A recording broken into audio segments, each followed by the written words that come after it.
The Listeners by Walter de Mare. "Is there anybody there?"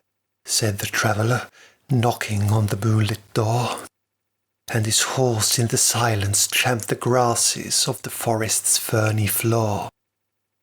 And a bird flew up out of the turret, above the traveller's head, and he smote upon the door again a second time. "Is there anybody there?" he said. But no one descended to the traveller.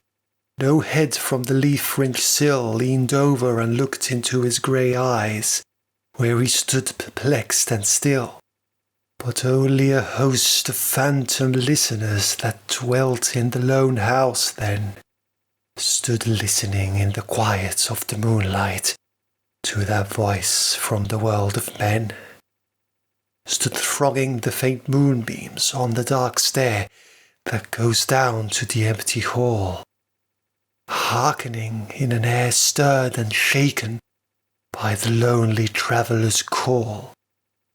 And he felt in his heart their strangeness, their stillness answering his cry, while his horse moved cropping the dark turf, 'neath the starred and leafy sky.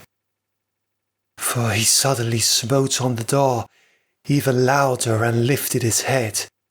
"Tell them I came, and no one answered, that I kept my word," he said.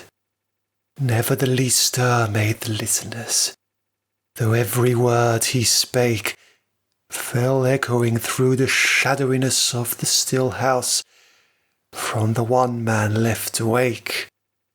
Aye, they heard his foot upon the stirrup, and the sound of iron on stone, and how the silence surged softly backward when the plunging hoofs were gone.